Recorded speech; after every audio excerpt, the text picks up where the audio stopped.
Hello guys, and welcome back to another episode. So today we're going to talk about the Death Knight as the Frostbeak in PvE. So this will be a guide for Frost Death Knight. So if you want to learn how to actually DPS as a Frost Death Knight, we'll go through the stats, talents, the rotation. So when you're finished watching this video, you will actually be able to play Frost Death Knight on Superior Plan. So if you have any questions about Frost Death Knight, or if you may be thinking, how do I actually play, what is the best thing to do this, and which rotation should I use in talents, I will probably answer all those questions in this video now. So the first thing is, of course, your stats. So the most important stat for a Frost Death Knight is Mastery. So Mastery is pretty important because it increases all your frost damage, and you're basically using only frost damage. I mean, you have, let's see here how many you have. Frost Strike that deals frost damage, you have a Howling Blast that deals frost damage, and you have Remorseless Winter that deals frost damage, and Breath of Sindragosa is also dealing frost damage. It's only Obliterate that doesn't deal frost damage, it's dealing physical damage. So all of your other spells except Obliterate will actually be increased by Mastery. That's pretty cool. So again, Mastery is number one stat as Frost Death Knight. The next stat is Critical Strike. So the reason for why Critical Strike is classes that has a directly output as damage, directly output damage, not something over time or whatever, but the class is very reliable on direct damage, is really depending on Critical Strike. So after Mastery, it's Critical Strike. So the third stat is Versatility, and Versatility is just again increasing the direct damage you're doing by all damage. As you can see here, increase the damage and the healing, and decrease damage taken. So first of all, it's Mastery, Critical Strike, Versatility, and the last one actually is Haste. And a lot of people is actually thinking that Haste is very important for Frost Death Knight, but it is not. Because you have so many procs that comes all the time, all your spells are very fast ready, you don't really need the haste. So the haste is the last stat you actually need to pick as a Frost Death Knight. Capiche? Boom, boom. So that's the stats. That is the stats. Now back to the talents. So as you can see here on my screen right now, the talent spec I actually play with at the moment is currently the best actually for single target PvE. So in the top here, Cold Heart is dominating 100% over Icy Talents, and a name I will never say, Inexorable Assault. Cold Heart is very overpowered because when you use Cold Heart, for example here you can see every 2 seconds you gain a stack of Cold Heart, causing the next chain ice to deal 700 frost damage, stacks up to 20 times. So you can see right now my next chain of ice deals 30,000 damage. My Obliterate deals 4,000, Frost Strike deals 2,000, Howling Blast deals 1,000, my Remorseless Winter 3,000, Breath of Sindragosa 4,000 every second. So you can see that 30,000, that's a lot. That's really much, really much. So Cold Heart, 100% use it, it's really good. For the next row, Runic Attunation is both good for single target and cleave damage, so on trash mobs, for example in Mythic Dungeons. Runic Attunement is the best one here, and it's overruling both these two. So Cold Heart, Runic Attunations is those two you have to take no matter what you're playing. The next row we have level 60. Frozen Pulse is the best one for single target. It's actually also good to cleave and on trash mobs, but Frostgut is winning the fight in Mythic Dungeons on trash mobs. So if you want to go into a Mythic Plus dungeon and deal the most damage on, what is it called? If you want to go into Mythic Dungeon and deal most damage on trash mobs, well, then Frostcut is the best one. But Frozen Pulse is the best one for single target, and it's also really good on trash mobs. But Frostcut is best on trash mobs, and Frozen Pulse is best on what's it called? Single target. And actually, thank you Live Train for reminding me on that. I'm live streaming the video at the moment I'm recording. I actually forgot this row here, but this is because this row here doesn't really do any difference in damage. So damage wise, it will not increase your damage in any way. So damage wise, it doesn't matter what you take, but you actually have something you can take between for helping your team. So for example, if you go into a mythic dungeon, so targets and a cone in front of you are blinded, causing them to want to disorientate it. So this one here is actually a AoE stun. That means, let's say you are in Underrot, and there's 5 skeletons in front of you, and they all are beginning to throw shield. Then if you use blinding sleet, you actually stop them all casting the shield. Asphyxiate, or how you say it, is the best one if you actually want to just have additional stun. So because blinding sheet is, if you attack the target, he will get out of the disorientation. But asphyxiate is actually stunning. That means if you attack him, he will still be in the stun. So it's a really great stun if you want to have a stun you can still attack. And Death Reach is not something you should use in PvE, I would say. Nah. So the next row down here, 75. Again, this row here doesn't matter on your damage, it's totally up to you. Death Pack, if you want to have additional healing, if you're close to dying and your healer is very busy, it can save your life. Wrath Walk is really great in a dungeon or raid where you have to move a lot around, so you have like a little boost that can increase your movement speed, and well, you cannot be reduced by 170 while you have this on, so no matter which snares or slow you have, it doesn't matter, you will still be strong. Personally myself, I like actually to play with Permafrost because it's passive and I don't really have to think about what I'm doing.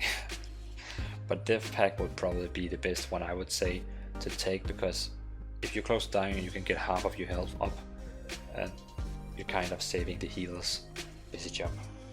But again, it doesn't mean anything with the damage. The next row down here, Gathering Storm and Frostworm Fury are both really great talents.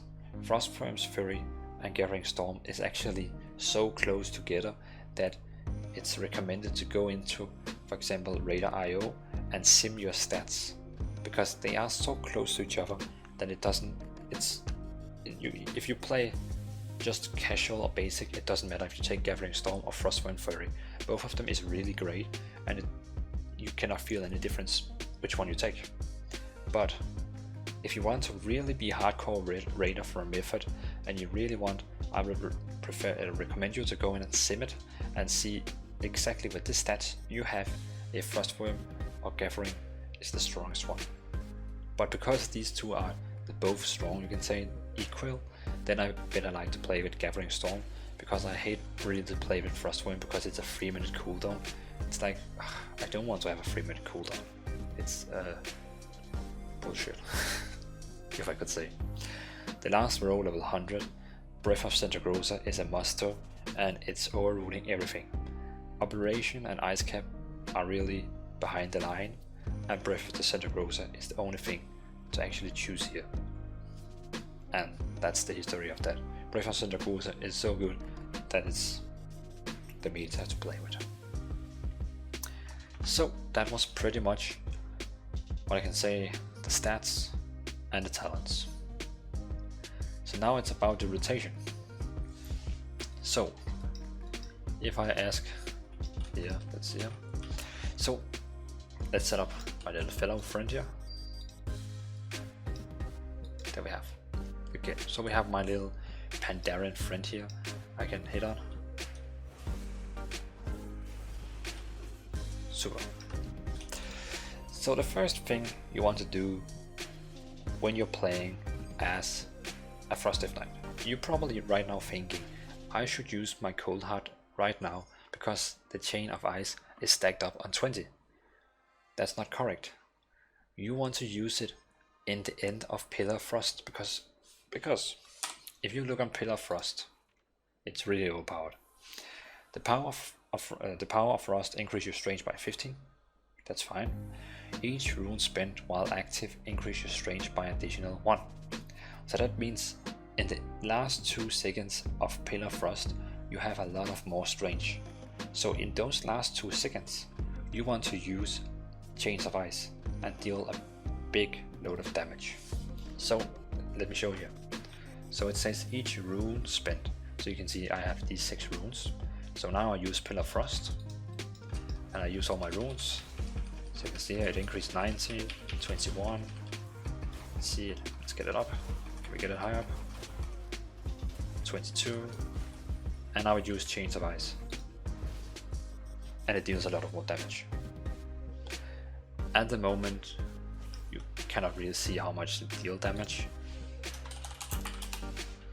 because all the damage I'm dealing to this guy is kind of tripled. So if we could get this guy over here, so I can attack him.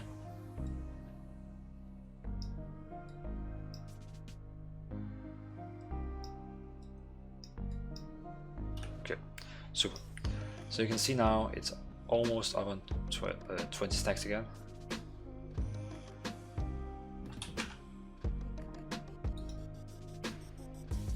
There we go. Okay, so let's see here. So I use Pillar of Frost out with all my runes, all the runes, put all the runes out so we get all the strength we can get. Okay, 18, and now poof, 6k damage. So 6k damage my Chains of Ice just dealt, and it's more than Operate, Frost Strike, Howling Blast and Remorseless Winter. So you can see when you use Chains of Ice with Cold Heart, always use it in the end of Frost, Pillar of Frost. And I know, yes, it's another task for you that you actually have to find out. Just telling him that he's allowed to heal. So that's just an important thing. It's highly reduced in PvP. Yes, yes, but because before it wasn't 30,000 and now it's only 5,000 because I'm doing PvP damage. I also was thinking there was something wrong. So let's go back to the standard rotation and not just the Chains of Ice. So the standard rotation, okay, so I'm standing here, he's the boss, let's say that's Ragnaros. The first thing you would do when you're running toward him is you run toward him and you use your Howling Blast. Now you have used your Howling Blast him and you have your Frost Favor on him. The most important thing is only use Howling Blast to keep up Frost Favor. And if you get the proc called Killing Machine, no, not Killing Machine, sorry, my bad, it's this one here, Rim. Obliterate has a 54% chance to cause your next Howling Blast to consume no runes and deals 300 additional damage. This one here, every time this one procs, you want to use Howling Blast, and every time your, what's it called, Frost Favor is running out, you want to use Howling Blast. But that's the only reason for why you should use Howling Blast. Only to put up the debuff again, and only to use your rhyme, you can say charge. So what you do is you run toward him, you use Howling Blast, and if you're talented, you can see if you're talented this one, each rune spent during Remorseless Winter increases damage by 10 and extends the duration by a half seconds. Then you should actually use Remorseless Winter before Howling Blast because it will increase the damage.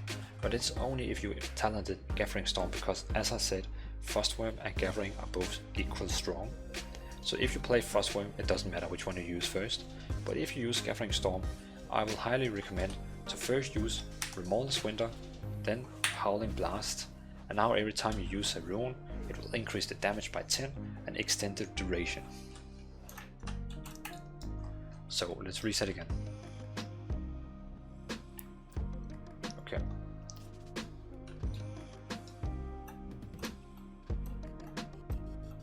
Super. So again, the first thing, Remorseless Winter, Howling Blast, and now you want to use Obliterate. You want to use Obliterate to get out that damage, and you can see Obliterate costs 2 runes all the time. You also want to use Frost Strike, and now it's keeping the tongue in the mouth, because you only want to use Obliterate when you have 4 runes or more. If you only have 2, you never use it, because you need to save one for Killing Machine. Killing Machine, you also take critical strikes, have a chance to make your next operate automatically critical strike. This is very important.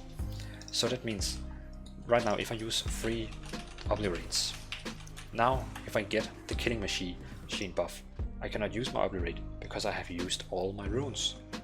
So Killing Obliterate is only allowed if you have 4 runes or 6 or 5, but just not under 4. Well, just not under 2, because you always want to have 2 in a buffer for when, what is it called? For when Killing Machine is proccing. So again, let's go through it. Remorseless Winter, Howling Blast, Obliterate, Frost Strike, Frost Strike, Frost Strike. Oh, now I use Rhyme on Howling Blast, Obliterate, Howling.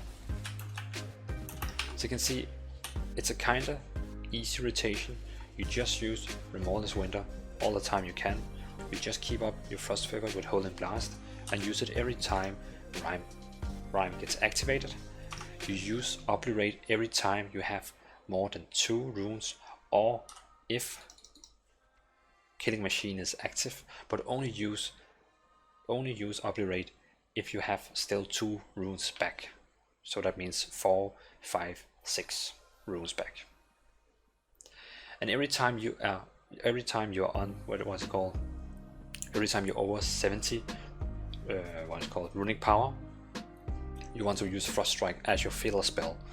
But don't use Frost Strike when you're below 70, just wait with it till you get up to 70. But of course, if you don't have anything to do, because you don't have runes, you have all the things on cooldown, then just use Frost Strike. But normally you should just wait for Frost Strike until you get 70%. 70 rune power. Okay, so this time I will include my cooldowns. For making it easier, I'm just helping you 2 seconds. I have a very smart add-on that can actually help you showing the rotation I'm doing.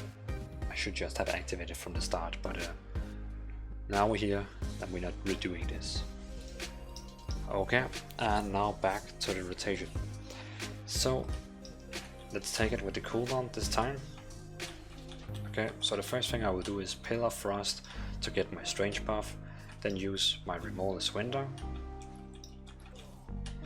and then you can see now I have proc of Obliterate, use my Howling Blast to keep up the duration, and in the end of Pillar Frost, quickly use Chain of Ice for the Strange bonus.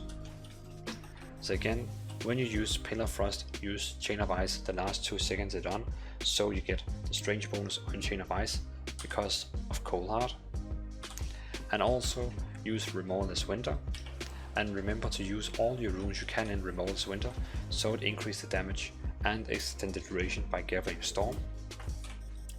Use Howling Blast every time you get a proc of Rhyme, because then the damage is increased by 300.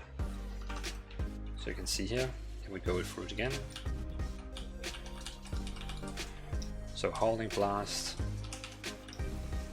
Obliterate, Frost Strike, Howling Blast, Obliterate, Frost Strike, Frost Strike, Frost Strike, obliterate.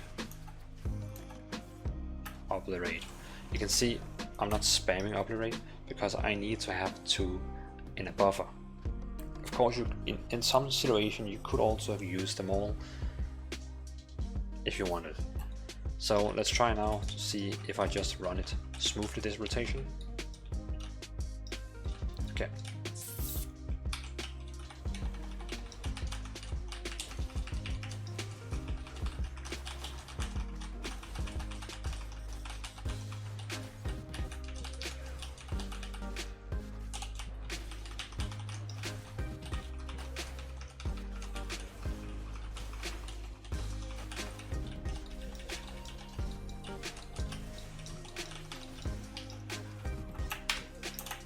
Yeah, so I mean it's pretty fair and simple, this rotation. You pretty much use Remorseless Window every time you can. You use Pillar Frost every time you can. You just hold up your debuff with Howling Blast, and every time Ryan procs. You use Operate every time you have more than 2 runes, and every time you have to proc with Killing Machine. And Frost Strike is kind of just your filler spell. The thing, so that was the rotation. This is the ending of the movie, but the thing is that you also have Breath of Sindragosa. So Breath of Sindragosa is dealing a lot of damage every second, and it requires that you actually have runic power. So that means while Breath of Sindragosa is active, it's very recommended that you don't use Frost Strike and you use a lot of your rune spells. Try to use all your rune spells all the time, because you want to be able to have Breath of Sindragosa up as long as possible. So let's see here.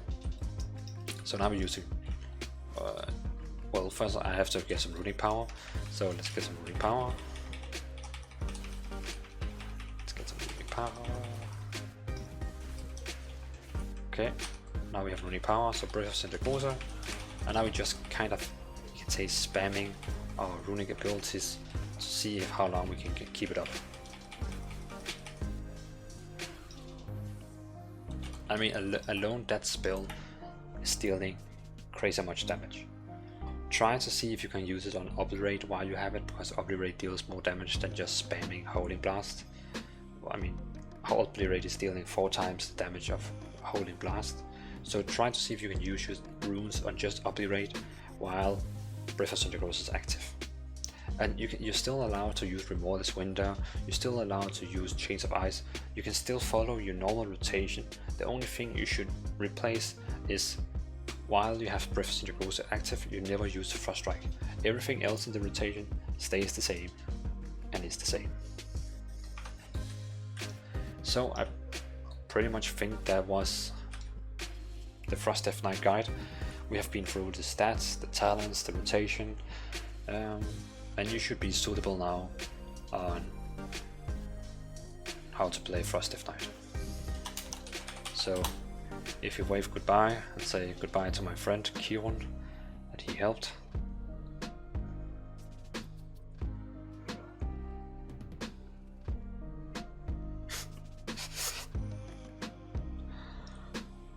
That was his way to say goodbye. So goodbye everyone, thanks for watching this guide. I hope you enjoyed it. If you have any questions to Frost Death Knight, leave down a comment. Else I can just say thanks you guys for watching. Stay awesome.